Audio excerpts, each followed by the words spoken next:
Thank you to the La Cueva dance team. It's our biggest week yet. And thank you for joining us for the Rundown. I'm Ron Burke. I'm Ruby Aurora. It's time for playoffs, Ron, and the first step towards capturing a blue trophy. But that's not all. We're less than 24 hours away from New Mexico United's pivotal conference semifinals matchup. How the team is hoping to get over the hump this time around. And we'll continue with soccer as multiple teams were crowned state champions. We'll have those highlights and those who earned their blue trophies. We start with playoff action on the football field, starting in Class 6A as the El Dorado Eagles take on the La Cueva Bears. Despite losing a lot of talent from last year, the Bears have reloaded and they're looking to get back to the title game. But could the Eagles surprise everyone? We're about to find out. To Wilson Stadium we go. Pick things up in the second. The Eagles on offense. Is he going to throw it, run it? Too late. The Bears' Doc Miles Love sacks the quarterback. Next play. This time the Eagles have time to throw, but the pass is going to be batted in the air. Watch right there. Intercepted on the rebound. We're going to call that a pick six because he takes it all the way for a touchdown. Two of the Bears' first three touchdowns, by the way, guys, coming on pick sixes. Big time defense. Less than 30 seconds until the half. The Eagles looking to get on the board. First fake handoff, and Stellar Kendrick runs at 13 yards for an Eagles touchdown. Flag on the play, but the touchdown would be good. 21-7, Eagles at half. La Cueva will take on fourth seed Centennial Hawks in the quarterfinals. Next up is Community Stadium. The Cibola Cougars taking on the Volcano Vista Hawks. Volcano scores on this opening drive here, 4-yard power run by Justice Fouts, and the Hawks would lead 7-0 at the half. A low-scoring game here. It's then 7-3. First play of the fourth quarter, Hayes Baum at quarterback for Cibola. Watch him follow his blockers around the left side, hits that sideline and goes untouched to the end zone. 34-yard touchdown puts the Cougars ahead 10-7. Same score with 8 minutes to play. Cougars punting. The snap is bobbled and the punt is blocked. This is a major turning point. Hawks pounce on the ball and take over at the 8. Just a disastrous result for Cibola as Volcano needs only 2 plays to punch it in. Here's Fouts scoring his second touch.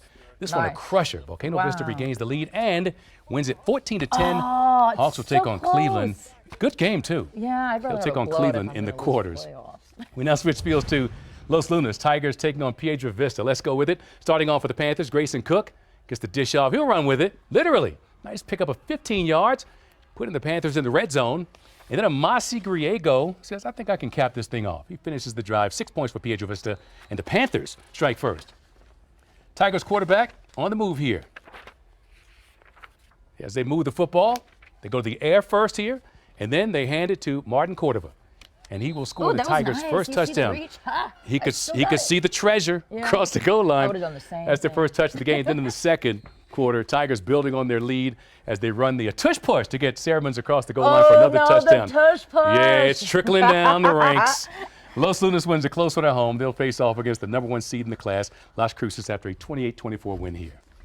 Taking a look now at the 6A playoff bracket, Las Cruces will take on Los Lunas. La Cueva will face off against Centennial. Hobbs awaits the winner of the game between Rio Rancho and Carlsbad, and Volcano Vista will take on Cleveland. Okay, moving now to Class 5A as the Mayfield Trojans took on the Highland Hornets. The Hornets, considered to have one of the class's most underrated running backs, Jose Tapia. And could the Trojans slow down their attack? Time to find out, guys. To Milne Stadium we go. Pick things up in the first. Trojans, Israel Cabanas receives it at the 19 there. He takes off and gets ahead of the Hornets. He's going to go all the way. And they almost had him, and he looks back, but he's good. Looks like a punt return touchdown, Ron. Yeah, and guess what? Guess what? Ready? Oh, yeah. Psych. Flag on play. No. Won't count. Come on. I just thought it looked really cool, and I wanted to get you. I get that. Poor guy, though. Poor guy. Still in the first, the fumble snap. The QB tries to recover, but gets sacked. Hornets showing a strong defensive line. Score still 0-all. Hornets trying to get the first points of the night. A trick play gets William Achando the ball, and he's going to get out of that ruckus. He runs it 50-plus yards for a Highland touchdown. Nice. 7-zip Hornets, and it would be Highland that also takes the game. 36-22, ending Mayfield's season.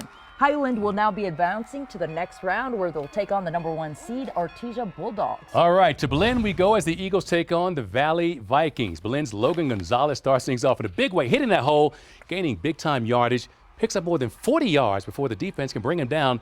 Keep an eye on him, Gonzalez. And now the Eagles get to the red zone.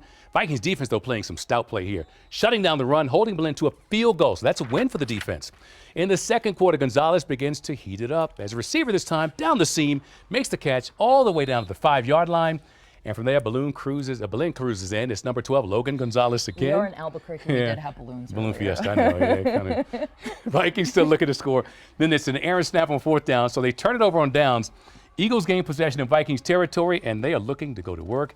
No surprise, number 12, Logan Gonzalez, for another Nice. touchdown. He was a busy man tonight. In playoffs, that's nice. Up and away in my beautiful Balloon. Berlin will take on the 2-seed Roswell Coyotes in the next round. And looking at the next round for Class 5A, we have Artesia and Highland. Lovington awaits the winner of Goddard and Deming. Los Alamos will take on Gadsden. And again, Berlin will face off against Roswell. To Class 4A, the Bernalillo Spartans taking on the Manzano Monarchs. Last year, the Spartans, they reached the semifinal. Would they get back, or would they have their plans ruined? Let's find out by going to Bernalillo. As the Monarchs start with the ball, they throw it out to Aiden Erickson. He avoids a few tacklers here and will get into the end zone. So the Monarchs, nice start there. They go up by 7. And then it's tied at 28 late in the 4th. So this is money time. Spartans kicker Ryan Mortensen. Would he break the tie? Yes, 31-28. Ka-ching! But the Monarchs going to have a shot. She's catching you. over here. I got you on Spartans the sound. punting, but the Monarchs will muff it, and Spartans recover. They're happy to have that ball. Bernalillo moves on and will welcome the defending champion, number 1 overall seed, the Bloomfield Bobcats, after this 31-28 final. Now this afternoon in Albuquerque, the Academy Chargers hosting the Valencia Jaguars. Ruby? Oh my gosh, Ron, they really did. Jags quarterback Santino Maris slips the pressure to avoid a sack. He's able to turn a loss into a small gain, making something out of nothing. Now he's going to throw downfield, but his receiver is double covered. Charger safety Finn Thompson snatches the interception, has the big return deep into Jags territory. The Chargers offense now going to work. They score on the short yardage run. Academy's offense having a big day.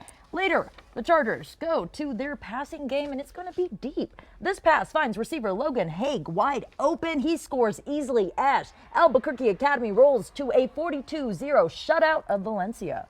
Taking a look at those playoff brackets for Class 4A, a rematch of the semifinals as Bloomfield will take on Bernalillo. Albuquerque Academy will take on Taos. Chaparral will take off Moriarty. And St. Pius will await the winner of the game between Grant and Silver. Next on the rundown, the girls' high school state soccer championships going to the wire. The results of some earning a blue trophy. And will New Mexico United get over the hump and move past the conference semifinals? The mentality the team has going into tomorrow's matchup.